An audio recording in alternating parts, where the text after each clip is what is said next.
Back in 1992, my mother was pregnant with me, and my brother Rook was 3 years old at the time. He was a big fan of Thomas the Tank Engine, and apparently he insisted that my name be Diesel. He was a good judge of character. Wait, this is dead ass? Dead ass. You definitely seem like a diesel. Some people are diesels. Fuck me. That was the trouble.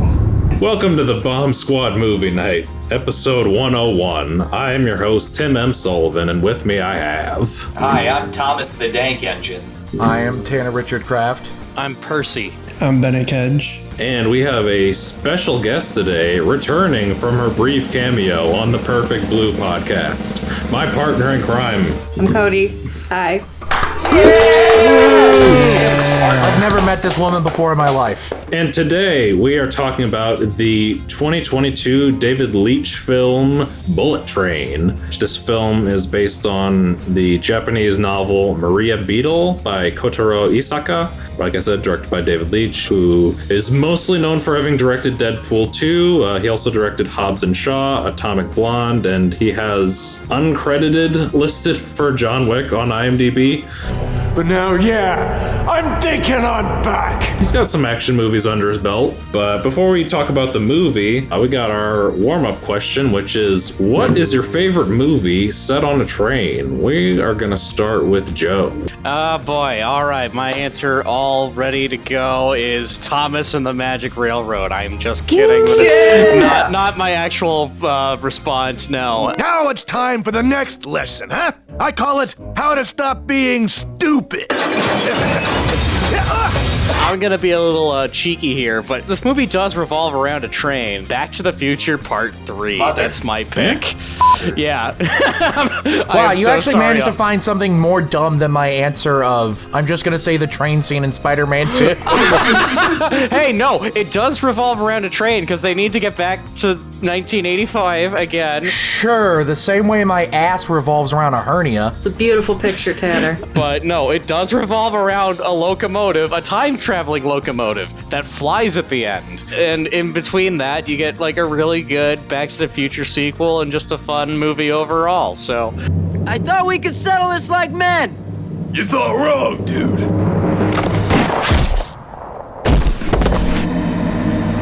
I don't know why Tanner has to poo-poo all over my answer. In fact, pass it over to Tanner. Let's hear his response. Fair enough. Tanner, what's your favorite movie on train? That video clip I showed you guys yesterday where it was the TF2 guys and then Thomas the Tank Engine turns into a 20-foot... No, I'm kidding. I did say that was an acceptable answer. My actual answer is the Duncan Jones movie Source Code. Yeah! Okay. Oh, holy Yeah! It's also a time travel movie. It's an incredible little action sort of thriller thing of this constant 8-minute loop trying to figure out how this disaster happened. And then there's some other twists and turns on top of that. There's a big reveal at the ending of how the Source Code project actually works is very, very fascinating. It is probably my favorite Duncan Jones movie. I know a lot of people swear by Moon. I like Source Code a little more. And since Source Code, he has apparently forgotten how to make good movies. It may forever be my favorite Duncan Jones movie. Hello? Donald Stevens. I will rain down an ungodly firestorm upon you. You're gonna have to call the United Nations and get a binding resolution to... Awesome. Austin, favorite train movie? You know, I still follow David Bowie's son on Twitter, even though he's fallen off since Warcraft. For my money, it's gotta be the Midnight Yeet Train.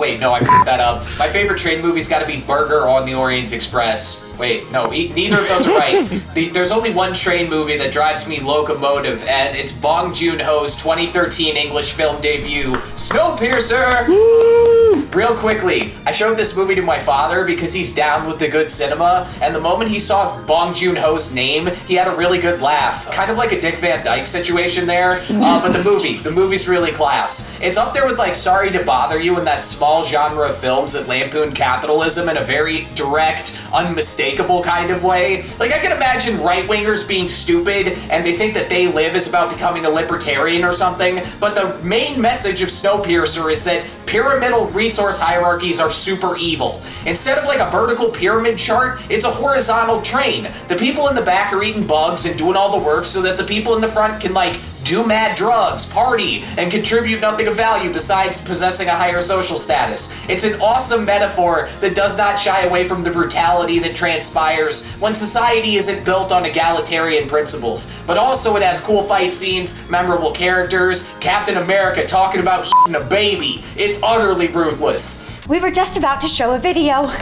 Very good. I'll take Snowpiercer for 500, Alex. Nice. A good choice. Bennett, favorite train movie? I just have to butt in to say, Austin, we have to stop coming up with the same answers for these podcasts. Because mine is also Bong Joon-ho's Snowpiercer. To start off about Snowpiercer, I fully believe in the conspiracy theory that Snowpiercer is a sequel to Charlie and the Chocolate Factory. It's true. I'm not going to explain any more of it. If you want to know more about it, just look it up. There's lots of evidence out there. Charlie is the owner of the train, so I'll leave it at that. Fair enough. All right, Cody, favorite train movie? Favorite train movie is probably the security camera footage of me getting mugged on the St. Louis Metro a few years ago. Oh my god, damn it. I don't have access to that. Yo, that one's a good one too. No, my actual answer is actually the 2017 Murder on the Orient Express. I have not seen the original. I would like to one day, but I'm going to stick with that as my favorite. Good pick. Kenneth Branagh with a big goofy mustache is awesome.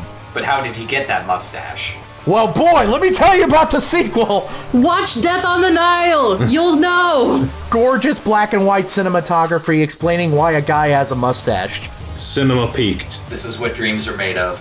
And enough champagne to fill the Nile. Murder on the Orient Express, good choice. Fun fact, it was our first date movie. That is not why I picked it. I need them to understand that. That's fair. Yeah, all good picks. I'm gonna go with sort of a lesser known answer. I'm gonna talk a little bit about the 1985 film Night on the Galactic Railroad, which is an animated film based on a novel. It's basically a story about a train that takes people to the afterlife, and it does have a little bit of religious theming that gets a little heavy-handed at times, but there's a lot of interesting stuff there. There's some great visuals, and it's just a real nice existential slow burn for when you want to think about death and feel sad and stuff. Which, speaking about existential slow burns, we're talking about Bullet Train, the exact opposite of that. Let's get into our thoughts on Bullet Train. We're gonna start with Bennett. What are my thoughts on Bullet Train? That's right. Everything. Hell yeah. Dude, what the f***? You're very handsome. So the first time I went and saw Bullet Train, right, it was one of my friend's birthdays, and we were like, oh, let's go see this really fun action movie, but let's also take some really strong edibles before we go and see this very colorful, fast-paced action film. And boy, was that an experience. I just remember being utterly shocked by it, but not really remembering much of it, so I had to go back and view it when I wasn't under the influence, and just as good the second time around. And if that doesn't say anything about a film, that whether you watch it while you're on drugs or not, and it's just as good either time, it's the perfect film. Perfect. In every aspect of the word, or whatever that meme is. It was perfect. Perfect. Everything, down to the last minute details. This was a movie I was looking forward to since from the minute I saw the trailer for it. Just seeing Brad Pitt being a sleeper agent who's also like very in touch with his emotions and kind of, you know, therapeutical to all these serial killer assassins that are on this train. It's just a perfect combination, I believe. Good thoughts. Joe. Oh boy. It's a fun movie. I really enjoy it. I'm calling the conductor. Suck a bag of dicks, lady. You sideways, sir. I feel it loses a little bit of that specialness when you watch it at home. I feel like the big screen was the place to see this movie. I definitely agree with that, yeah. But it's still really good a second time around. I honestly just kind of wish I had a lot more to say about this movie, but the biggest word that I would use to describe this movie is fun. It's really, really fun. That's what I thought the movie was going to be when I saw the trailer. I remember when it was coming out and I was off social media, I watched the trailer on YouTube and I just kind of text Tanner, this looks fun. And that's exactly what I got. It's a lot of fun. David Leitch, however the fuck you say his last name, that man is a really solid action director, and that's what you get here. The action in this is fucking phenomenal. Character writing in this is probably the strongest he's done for any of his movies. The characters in this are actually quite memorable. If I had to pick a favorite character, it's probably the one that fucking steals the entire movie and is barely in it. It's fucking Bad Bunny as the wolf. Comes in, maybe has 10 minutes of screen time, and just steals the entire damn movie. I just want a whole movie about that character. Visually, it's gorgeous. Lots of pretty colors. Bennett, I would not be astonished if you had the time of your life watching this while high. Trust me, absolutely recommend. I'm kind of at a loss for words. My brain's kind of fried, so I'm going to pass it back to Tim. Awesome. Austin, what are your thoughts on Bullet Train? Okay, having also seen this in theaters and then twice on VOD, I've got to admit that there is a certain magic at play here where for me it still works really well at home. You're bleeding, mate. Not my mate, I don't bleed. You don't bleed? No, never. Whenever you see me bleed, name once. Additionally, it's one of those like I lead a battle angel, Sonic the Hedgehog 2 situations where the Rotten Tomatoes score feels totally inaccurate. You know what kind of people give this movie a 54% aggregate score? Diesels. Diesels, the whole lot. In typical Bomb Squad fashion, I have consumed every piece of supplementary materials available at this point in time, from the Blu-ray bonus features to the one commentary track. The broadest things I learned were that this is a COVID movie, a really expensive, super polished lockdown picture. They were actually able to rent the LA Convention Center for a scene in the beginning exclusively because COVID made that place available. Otherwise, they probably couldn't have been able to afford it. And you know the 87 North title card in the beginning with the Flash cartoon stick figures kicking ass? The same company that brought us masterpieces like Nobody and Violent Night most recently. That film production company is the brainchild of this movie's director, David Leitch, and his wife, Kelly McCormick. They're actually married. Leitch wasn't sure he'd be able to make this movie work filming during COVID, and apparently Kelly, the producer, convinced him of how they'd pull it off. Not only is this a COVID movie, it's a couple movie, made by Hollywood lovebirds. One thing that makes this film super delightful, considering it was filmed in sort of stringent, like, bottle film conditions, was how often they were able to give you a break from the scenario on the train, and how insane the cameos were when they happened. Best part of the whole film for me has to be everything with the wolf. I agree with Joe. Bad Bunny brought a ton of energy to the role, but that ultra expensive backstory montage leading up to this, like, near immediate death was just so much dedication for an irreverent bit.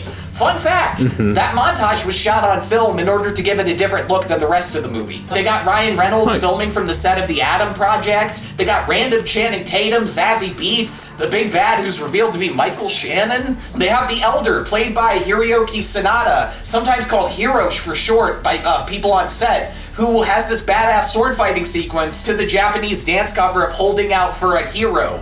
Get it? It's not just a big ball of yarn to unravel. They tried to make it clever. Like, Leitch said he tried to give people talismans representing who they are. Like, Prince is reading a book about an assassin who's out for revenge. Tangerine and Lemon have the West Elm colors on their socks. The West Elm Forever Blowing Bubble song plays at several points in the movie. Not to mention, Tangerine gives Lemon a St. Christopher necklace.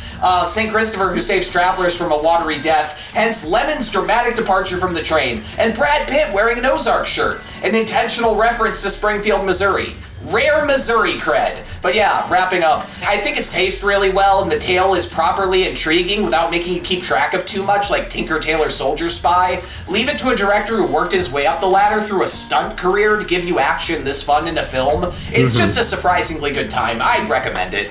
Nice. Tanner, I understand you have some interesting things to say. I'm about to absolutely destroy the vibes here, all right? Tanner, if you don't say good things about this film, I will unfriend you on LinkedIn. Don't worry, it's nothing I have to say about the film. This past Tuesday, there were the Golden Globes, and at the Golden Globes, sitting in the front row, front and center, and basically referenced by almost every single acceptance speech, was Brad Pitt. And the day after the Golden Globes, all throughout my Twitter timeline, I saw a lot of people upset that Brad Pitt was front and center at the Golden Globes, and I tried to figure out why. So I did some digging, and I kind of heard about this back in October, but since it was locked behind a Washington Post paywall, I wasn't able to read into it that much. This time I was able to, and Brad Pitt has very, very credible accusations of abuse, not just from Angelina Jolie, but from the children he has with her.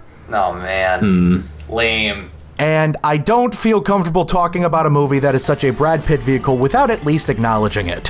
What do you think of the movie though? Yeah. The movie fucking rocks. God. Don't worry, the movie still fucks. Where am I? Yeah, we're on the Highland Express, mate. Yeah. On our way to Hogwarts. Beyond just Brad Pitt, who Brad Pitt is fine in the movie. He's fine. He's charismatic, he's charming, he's a Brad Pitt, which he does in a lot of these kind of movies. It's nothing too exceptional. Where the exceptionalness comes out to me in this movie is actually in most of the supporting cast. Most of the supporting cast is actually delivering really fun, vibrant, more interesting performances than Brad Pitt even is. Brian Tyree Henry gives what is honestly the most interesting performance in the whole movie, perhaps, but Bad Bunny really does steal the show. Can't wait to see him in whatever the Sony Spider-Man villain movie they're making El Muerto. with him. El Muerto, the character that only has 2 comic appearances. He honestly does steal the show. Aaron Taylor Johnson is also great, but for me, more than even Bad Bunny, the person who steals the show, which is what Austin alludes to earlier, is that Channing Tatum is in this movie, and he's really gay. Yeah. Yes. He keeps saying, "Is this the sex thing?" It's like the movie This Is the End with Seth Rogen, where he's just got a gay cameo out of nowhere in the movie. He likes those. It's Channing Tate yum. Tell me, and I promise I'll only shoot you enough. Whoa, is this the sex stuff? What? I do love an accent. Channing, what are you trying to tell us? You started your career as a dancer, which is already pretty fruity. He's starting to tell us that his name is Jeff. My name is Jeff. Michael Shannon should wear wigs in movies more often, if you ask me, because it looks very fun when he wears wigs. Honestly, though, the best part of watching this movie was watching it with my dad this last Friday, who really loved it. He had an absolute blast with it, and afterwards, he actually pitched something to me, which I don't know if it would make the movie better or worse, but his pitch to me was, I thought the conductor was going to turn out to be White Death. Me too, I had that same thought. Are you my father? God, no. Sandra Bullock, also very fun in a mostly voice role. Her and Brad Pitt must have been hanging out in 2020, because The Lost City also does something like this, where Brad Pitt pops up in a Sandra Bullock movie. I looked it up, and they shot this first, and then they liked working with Brad Pitt so much that they brought him onto The Lost City. And that's the best part of The Lost City. Maybe that's how Channing Tatum's in it, but if they shot this one, I don't know how time works. Everyone was sleeping with each other. Back to you, Tim. Fair enough. Cody, thoughts on Bullet Train? This movie was tailor built for me specifically. One stop. Then you get off my mother train. Then you get off my train, you dip. And learn to speak Japanese. You have a bunch of fantastic needle drops, especially with I Need a Hero. You have so much comedy along with all this great action. Again, it's really, really fun. And the word that keeps coming to mind is a word I hate when people use this to describe movies. The word that keeps coming to mind is slick. Speaking of Channing Tatum, though, I'm really glad that he's, such a gay person in this movie. Because, he's a bisexual man, and, I feel like he doesn't get to play up to that because he's, been doing Magic Mike for 10 plus years. So, good for him. Channing's bi? Yeah, where have you been? Nobody told me! Nobody told you! I think there was a mix-up with the Bisexual Monthly when I moved, and I didn't get a couple of issues there, so maybe that's where this happened. Oh, speaking of abuse allegations, we're from Missouri, and we do not claim him. We do not claim him. But anything else? No, I'm good. You go on. It's a good story for you. Shut up. Yeah, awesome. All good takes. Yeah, my thoughts on the movie, pretty much echoing all you guys. It's a real great ride. Bennett, fun fact, we had the same experience. We got on some real strong edibles before we went into the movie, and it was a blast. We were in full, to put it in 21 Jump Street terms, we were in yeah motherfucker mode. Oh, for me too.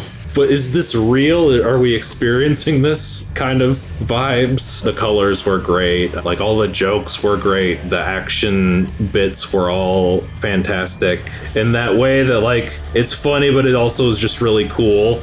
And I think it was just such a blast to watch that first time, just absolutely blasted. And we stumbled out of the theater just giggling our dumb little stoner heads off. And then we watched it a second time sober, and it was still a lot of fun. And we picked up on things more because we were sober. And then we watched it again this morning for preparation. And I do kind of agree that the theatrical experience holds something a little special that you don't necessarily get at home, but like it's still a good time. The movies. I want to say the second time we saw this when we were all sober, we took my friend and her wife along with us to go see it. And when we got out of the theater, we were all talking about the Holding Out for a Hero song. And we were talking about like how awesome it was and how much we f***ing love that song. And then this very, very young, like he could not have been more than 18 years old, like AMC employee, like very gently walks up to us and he's like, hey, I don't mean to bother y'all, but I heard you talking about that song, and I wanted to know if you knew the song Running Up That Hill. Because this was like right when Stranger Things had come out in the summer. And we were like, oh, sweet, sweet summer child. Yes, we do. We're gay, of course we know. There's something new to enjoy about it every time. Like, I think I picked up more on those little subtle beats this viewing because I had captions on. Like, I picked up on the blowing bubbles coming up in multiple places and just kind of little stuff like that. This movie feels the most like an anime or a video game that I think I've seen in like a live action thing that wasn't a direct adaptation. This felt like I was watching Suda 51 video game on the big screen. Like just watching No More Heroes or Shadows of the Damned up on the big screen. It was great. Yeah, lots of good performances. All of the like little celebrity cameos were very fun. Like the reveal that Michael Shannon was the White Death. And like I think he's always kind of just like a shitty dude in every movie. That's just like his trademark character. I think he played it a little differently here, which was kind of neat. He was more like villain shitty and not just like shitty little dude shitty. More Man of Steel, less 8 Mile. Yeah, there you go. Ah, come on. Just let it go, bro. Bullets, call me, bro. Okay. It was at this moment that he knew. He f***ed up. Movie good, as they say on the streets. So we got that one in. That I think is gonna do it for our individual reviews. We'll come back for a little bit of general discussion and trivia after some quick ads, and we'll be right back.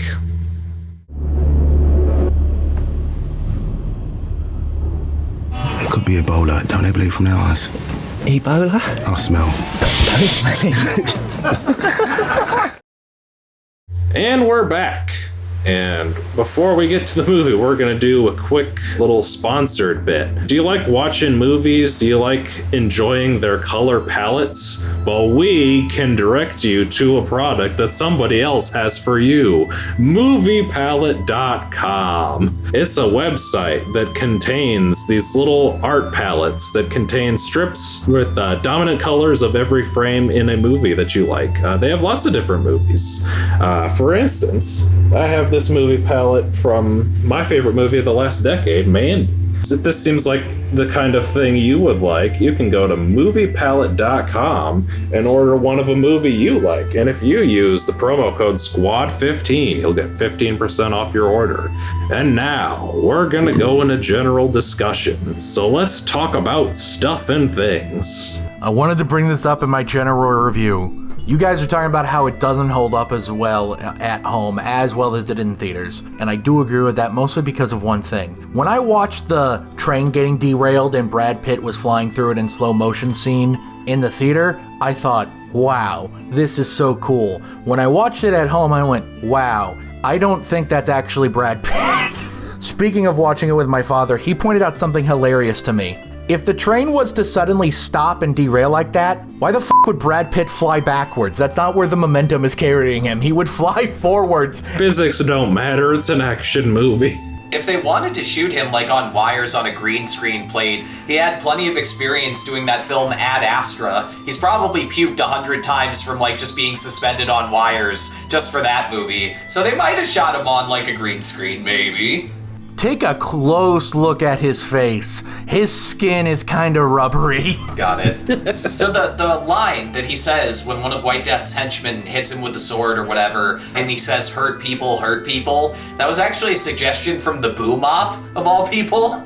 They were trying to come up with some like therapeutic kind of sounding thing to say, and the Boo Mop just had that like loaded in his chamber. The Boom Op went to therapy like the day before. Give that boom operator a raise. So the makeup artist's nephew helped contribute to the son's makeup, the White Death's son. Apparently he did a fake tattoo that said "trust no bitch," and nobody noticed until after they had Logan Lerman's scenes in the can. So that wasn't supposed to be there per se. Top tier prank. Top tier very expensive Nepotism prank. strikes again. I want to talk a bit about the holding out for a hero needle drop, because I think that's the Gatorade get hype moment of the movie. The first time we watched it, she deadass was kicking her feet in her chair. I got a little excited, okay? It was a very exciting moment. Fun fact about that scene, they didn't have the money to film it. The producers kept denying them the money to do a dedicated day of shooting for that little bit where he's going around with the sword. So they formed a splinter unit. They did some creative sort of like divide and conquer stuff and were able to get that shot that feels so integral to the movie. Can you believe the producers were like, no, you don't need a sequence of the elders slicing people up with a cool fucking sword. We're not gonna give you that money. If that hadn't been in the movie, that would have dropped from 4.5 to 4. Right. On my letterbox. It's important. One of the best mid-credit scenes of the year. Oh my god, I forgot to mention that credit scene. That's probably my favorite part of the movie. I did love how like the setup for that was right when he's talking to the prince the first time, and she's like giving the sob story, and he's just like, I'm sorry, but white girl tears always captivate me. And like that just kind of keeps coming up, and then when he finally kills her, he's just like, final curtain, take a fucking bow. It's so fucking good, bruh. She's killed by a truck full of tangerines. Joe, did we see this in IMAX? We did see this in IMAX, and I was gonna mention how much you liked that, because I remember the post-credit scene came up, and you were like so happy that there was more of Brian Tyree Henry, because you thought he had died. A body of water from that high up, it doesn't feel like diving into a pool. It feels like smacking into concrete. Yeah, it breaks all your bones. Brian Tyree Henry is simply built different. Can I say something else about Brian Tyree Henry's character in this? I love Brian Tyree Henry as an actor. I've been a fan of the show Atlanta since it first came out, and that was like one of his big first hits. And ever since then, it seems like he's been typecasted as the big tough guy that's like kind of quiet and to himself. And this was a character where he finally got to be more of a softie and show more of his comedic side. And I love that so much, to get to see a different part of his range of acting. Atlanta fucking rules. There's a whole episode in the final season that's just a mockumentary on a Goofy movie. It's cinema. See, this is actually very funny that you say that you're so used to Brian Tyree Henry and him being in like these tough guy roles, because I have a confession to make. I haven't actually seen Atlanta, so the only things I've ever seen of him have been this, Eternals, Godzilla vs. Kong. Isn't he in Joker for like a scene? Yeah, he's the mental hospital guy. And the only thing I've seen him in as a starring vehicle, which was The Outside Story. And in basically all of these movies, he's playing softer comedic characters. So are you telling me in Atlanta he's not that? No, he plays a trap rapper in Atlanta. I don't know, that's pretty funny. So I would say not the softest fun guy character. But for the people who have only seen the Steve McQueen film Widows, this is a great departure. Oh, fuck, he's in Widows! Okay, never mind, I guess it's not that surprising. Brad Pitt and David Leitch actually met on Fight Club back when David was a mere stuntman. From what I've seen on the Blu-ray bonus features, I think David had a shot in Fight Club where he was doubling as Brad Pitt. He was Brad Pitt's stuntman, and all these years later, he's the director, which is fucking crazy. I've seen a lot of stuff with Brian Tyree Henry in it, actually. Huh. He's still on Brian Tyree Henry. I'm sorry, I didn't realize he was in Hotel Artemis. Oh, shit, I thought that was him. The director, what is it, David Leitch and Kelly McCormick, the director and producer, they named their dog Ladybug after this movie. They have a little puppy at home named Ladybug now. That's a deal. So we were talking about actors and how it was nice to see them in something different. That I gotta give a shout out to Joey King for finally being in a fucking good movie for once. Oh, finally, yeah. Like, she's a really good fucking actress, but she's in like all those fucking Kissing Booth movies, and like it's finally nice to see someone who's actually like really fucking talented get their due in something that's actually really fucking good. And man, is she fucking despicable in this movie. We believe in you, Joey. Joey King's kind of ruined for me because of forgot the name of the show, but it's the one about the mom and the daughter that was down in Missouri. The Act? Yeah, The Act. Ever since seeing her playing like a little bald girl in The Act, like I can't get that image out of my head. And so now every time I see her on screen, I'm like, she has hair now. Yeah, this happened for years to Natalie Portman after V for Vendetta. Speaking of actors in this movie, so Hiroyuki Sanada, when he pops up on screen, I discovered something about my father, because when he popped up on screen, my father immediately pointed to the screen and just like loudly went, "Oh, it's Scorpion!" And I was thinking in my head, I was like, I don't think he was in the 90s Mortal Kombat movie. And I realized that my father really remembers that new Mortal Kombat movie better than I do, because I legitimately forgot it existed for a few minutes. So that's, I guess, how my opinion has evolved since defending it on our podcast about it. I'd also like to talk about the cinematography in the movie because, you know, I'm a big cinematography nerd. Source? Yeah. And like this past year, we've been treated with a lot of good cinematography in movies with, you know, Top Gun, The Fabelmans, Everything Everywhere All at Once. And then we also have Bullet Train. I could see this one, and I think it should be nominated for the Oscars for Best Cinematography because some of the shots in this film are just money. Color in it, the lighting, the use of frame rate and the slow motion between the action shots is just all perfect in my opinion. They're never gonna properly recognize genre films, but credit where credit's due. It's some good shit. This looks like an anime in real life. Absolutely. Like, I haven't seen Hobbes and Shaw, but I remember a friend described it as being like he was watching anime, and like I definitely get that from this movie for sure. Like it has big anime vibes. Look at me. I'm Black Superman. That's all I can think about. Anytime someone says Hobbs and Shaw, I just immediately see Idris Elba go, "I'm Black Superman." Put like a GIF of that on my tombstone in the future when they like have NFT tombstones or whatever. All right, so now we're gonna go into some trivia, and I'm actually gonna hand it off to Cody because she had a lot of stuff to talk about. Cody's Trivia Corner? That's right. Just this once, David Leitch, however you say his name, he was Brad Pitt's stunt double in Fight Club, in Ocean's 11, in Troy, in Mr. and Mrs. Smith. He was also a second unit director in like Captain America Civil War, Jurassic World, Dracula Untold, Anchorman 2. All right, here's an unrelated fun fact. Lady Gaga was originally like supposed to be Maria. Lady Gaga in his ear. Do you put peace out in the world? Do you get peace back? I subscribe to unconventional punishments. Just in Brad Pitt's ear for a 2-hour loop. So the book that this was based off of, Maria Beetle, it was published in 2010. When they adapted this and came out with the story for American audiences, when they made this movie, the visibility of the adaptation actually led to the publishing rights getting the English publishing rights. So now this book is now published in English and you can now go find it. I wasn't able to get a copy, so I know they changed the story quite a bit. Like, I know the White Death is not a character at all in the book. The prince is actually a boy. Speaking of the prince, I was convinced that like the reason his name was the like Little Prince was because she was like so Machiavellian and not like, oh, they always wanted a boy. Right. So this movie is like a little over 2 hours long, like what, 2 hours? 2 hours, 6 minutes. 2 hours, 6 minutes. It takes actually about 2 hours and 20 minutes to take the train from Tokyo to Kyoto. So the movie's actually doing a pretty decent job of being like in real time. The Marshall Club, which did stunt work for Everything Everywhere All at Once, also collaborated on the stunts for this movie. 𝐁𝐿𝐵𝐾𝐿, the writer for this, I couldn't find a lot of information on him.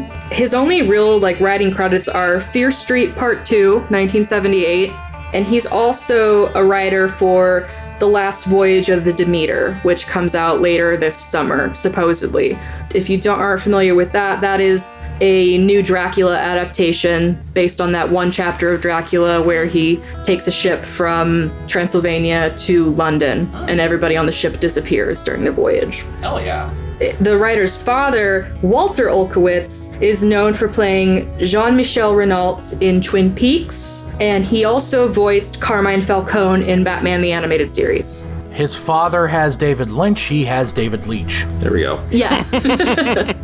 Yeah, and the only other piece of sort of any interest I have is I used to work at Sunglass Hut, and once you work at Sunglass Hut, you notice sunglasses in movies. Unfortunately, you can't stop looking. And specifically, Bad Bunny wears Ray-Ban RB3138 shooter aviators that retail for $163. Awesome. Those are some pretty nice shades. They are. I bet the guy that collects movie sunglasses will be happy to add it to his collection. They literally like train you to use movies to help sell it. They talk so much about like the Top Gun aviator glasses. So we're gonna go into final thoughts. Austin, final thoughts. I wonder if they made Brad Pitt cut his hair so they wouldn't call this movie Mullet Train at any point. Anyway, a good ass film. Watch it with your mates and have a grand time with it. Joe, final thoughts. Movie good. Movie good. Movie good. Movie fun. Every time Karen Fukuhara comes on screen, I just smile because she's delightful in this. Back to you. Bennett, final thoughts. Really good movie, a lot of fun to watch. This is definitely a good movie for like if you just want to watch something fun and entertaining, but you don't have to put a lot of thought or focus into it. It's like you don't have to follow like a really strict plot line. You can just watch and be like, wow, this is badass and funny, and you'll still understand pretty much the entire movie. But yeah, movie good. All right, Tanner, you ready? I am ready, though I you not, flubber just entered my brain for some reason, so that should be fun. This movie's great. It's a lot of fun. Brad Pitt is probably the weakest part of it. Not that he's bad, but he's fine. It's a lot of the supporting performances and the general action choreography that really make this movie special. So do watch this movie and pair it with Flubber as a double feature. Yeah, there you go. Do not. Cody, final thoughts. Movie good. Movie good. We love movie good. I think that's the first guest movie good. We're going places. All right, yeah, my final thoughts. This movie's a lot of fun. It's just a good time. Like I've been noticing a lot of people on Twitter recently have been like really just shitting all over it and being like, Deadpool 2 should have been stopped. Even though I disagree with the critique, the funniest Twitter review I saw of this movie was a tweet that just said, Deadpool and its consequences have been a disaster for the human race.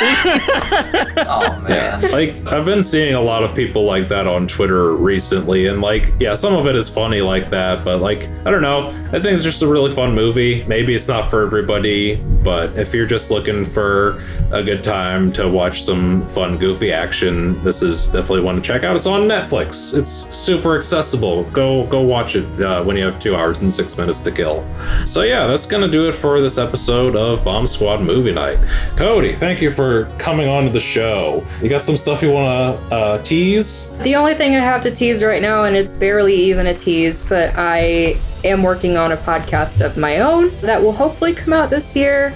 It's about Arthurian legend and medieval history, which sounds kind of really boring in this context, but I'm hoping to make it less boring. So if that's something you're interested in, stay tuned. Finally, the sequel to Green Knight cast. Oh, there will be Green Knight cast 2. We will be talking about Sir Gawain and the Green Knight. Two green, two knight. Hell yeah. That's when the Liam Neeson version and the Dev Patel version team up. Yeah, no, I want to see them fight. They fight! I want to see sexy Gawain versus Liam Neeson Gawain. Are you saying Liam Neeson's not sexy? He's not in that movie. So yeah, thank you all for tuning in to this episode of Bomb Squad Movie Night. If you are listening on any of the audio platforms, please give us a review so that we get engagement. That's always a good thing, I think. No bad press is good press. I don't think that's how that phrase goes. And if you are watching on Spotify video, hope you enjoyed all our fucking disgusting ass curse words, motherfucker. We don't make a whole lot of money on Spotify videos, so go down to our Patreon. We're working on some Patreon incentives, so you can chip in and you can be a part of that. That'll be fun. Join Tanner's mom in donating to our Patreon. If you're watching on YouTube, thank you for watching. Leave a comment below and let us know. What did you think about Bullet Train? What do you think about Maria Beetle if you've read it? Would you punch Brad Pitt in the face if you saw him on Shinkansen? Let us know.